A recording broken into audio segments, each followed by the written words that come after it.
Hello everyone, my name is RagingRaptor and I welcome you to a new World of Tanks tank preview, because today we are going to have a look at the Tier 8 TechTree Polish medium tank, the CS-53. And now, let's have a quick overview of the tank's stats, and very interesting, 300 alpha gun, which is, as far as I know, completely new to Tier 8. We have on Tier 7 the Leo already. 212 millimeters of AP penetration and 290 heat. That is insane. And yes, this tank should be the TechTree tank, as you can see right here, CS-53 being already in the TechTree integrated, while the CS-52 being in the premium section. And to make today's, let's say it, comparison a little bit more interesting, I still have the old values of the CS-52, the premium version, on this side, and the CS-53's new versions on this side, and we are once again comparing it to the tanks before. However, I will most likely just compare between these two, as it is a little bit more interesting to see if the new premium tank or the new TechTree tank will be more overpowered. Now, or stronger at least. Now, again, the first big difference is that the premium version has 320 alpha and 208 millimeters penetration and 252 respectively on its APCR rounds, where meanwhile the TechTree version has 300 alpha with 212 millimeters of standard pen and 290 millimeters of heat penetration. Like, I can't stress this enough. This has to be nerfed because this is absolutely insane amount of penetration. The reload times are obviously a little bit different because the premium has 320 alpha and the non-premium does not. And you can see that with the buffs, that's why I kind of added the number here a little bit differently, because the CS-52 did got buffed. Well, the DPM is still slightly better on the CS-53, being at 2093, where the CS-52 has 2006 roughly in its base configuration. However, the CS-52 has a more accurate gun and a faster aim time, as well as a faster turret traverse of 43 degrees compared to the 40 degrees. Meanwhile, the TechTree version is more in line with the Tier 10 tank, having 8 degrees of gun depression, but only 15 degrees of gun elevation. However, I have to say, count me in! I'd rather have 2 degrees more gun depression than 2 degrees more gun elevation. Like 8 degrees of gun depression is a very, very comfortable thing to use. Also, one thing very interestingly, when it comes to HE DPM, the TechTree version once again prevails with having just 10 damage per shot less than the CS-52, meaning with its much quicker reload time of almost more than 1 second, 1.1 second to be exact, that's going to be a lot of damage in my personal eyes. So, compared to the other tanks, you can see that finally now the DPM is coming back up and being on par with the Lance and C, one of my personal favorite tanks. However, if we now look at the accuracy values, you can see that it lags far behind, only being online with the Lance and C with its accuracy as well. But 2.5 seconds aim time is a long 0.38 seconds, 0.38 accuracy is a lot. 8 degrees of gun depression is not the best. As you can see, Lance and C and the Ravioli being on par.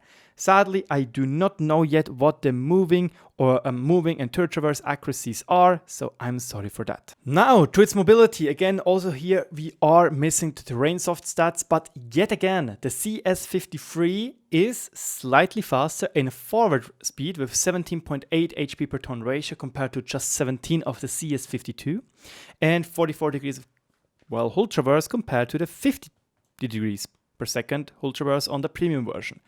However, 3 kilometers per hour reverse speed missing. That is quite a thing you have to pay for, to be honest. Like, that is not something insignificant, something you have to keep in mind and keep your eyes peeled for, because trust me, 20 kph reverse speed is amazing and makes a lot of fun to use. 17, it's still good. Like, look at the Renegade. It has 17 kph reverse speed, but it's not as good. Like, the amount of HP per ton ratio you're gaining, which you have to pay back in kph reverse, is simply not like balanced properly, I personally would say. And you can see it will be the slowest of the bunch, except for the M4A1 in reverse, which is obviously a little bit of a pity. Once again, the T44-100 will, however, be up top.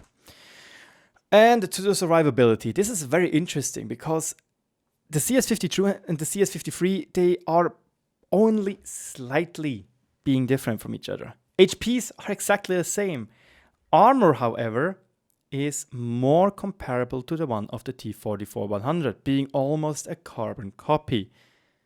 Obviously, we do not know yet how the armor model is really looking of the CS-53, but it looks very much stronger than what we have on the CS-52. But it will be interesting to see if this will be the case, because we can already have a look at the model right here. And once again, you will most likely notice that this driver hatch could in theory be one of the weak spots. You can also see that the tank actually finally received a more pleasing looking armor model than what we had before. And yeah, huge cupola. The premium version doesn't have a huge cupola. So right now I'm sitting here and I'm thinking, you know, the premium has 10 millimeters less frontal armor, but it doesn't have a cupola. So I think the premium version's survivability will be a little bit better than the ones on here.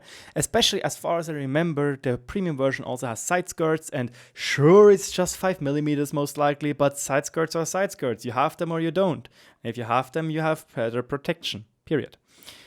But yeah, the tank in general looks fairly interesting in my personal opinion. You can also see that the turret has a quite oddly shape to it, being like teardrop-like, which is very interesting. It can lead to it being a little bit of, or having a smaller, what's it called, a smaller frame to get shot at, but it doesn't look too bad, personally speaking.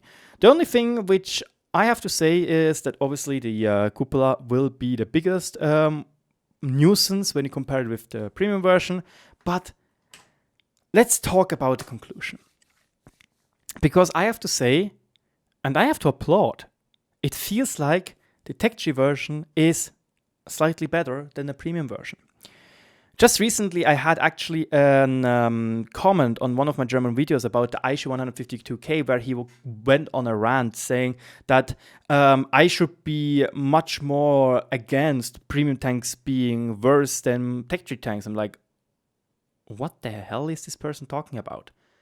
Honestly speaking, I really, really like what Wargaming did here. Maybe the heat pin is a little bit too much, 290 is insanely well, but I think it looks like a very well and quite cool looking, a very well balanced and a quite cool looking TechTree tank.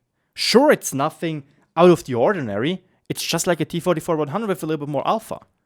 But it has more gun impression, maybe has a little bit better turret protection, and it trades that for DPM and mobility, you know?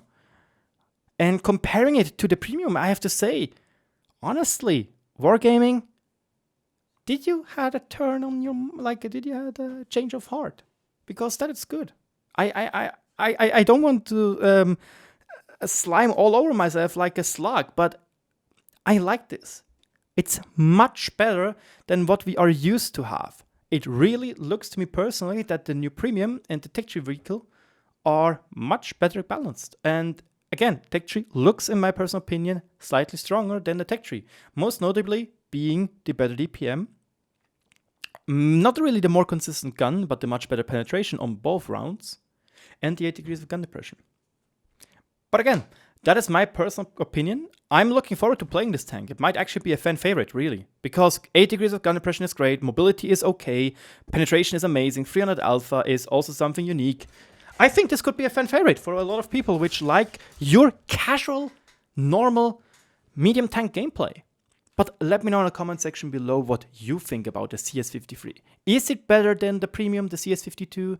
Do you like it as it is? And do you agree with my personal opinion that that Wargaming is actually doing a good job with balancing those tanks?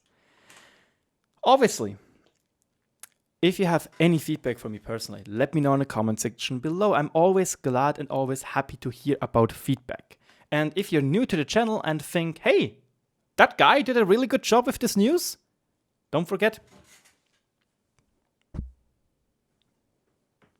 me being stupid and not being able to, like, literally my mind is right now melting because I'm trying to, like, showing the subscribe thingy because I'm stupid. But yeah, again, if you enjoy my video and think I'm doing a good job, then let me know in the comment section below. Again, if you're new to the channel, don't forget to subscribe and ring the bell so you are always up to date with the latest World of Tanks news. However, maybe in the next 3 weeks it will be a little bit less because of my finals. However, thank you so much for watching. Have a great day, have a great time, and cheers.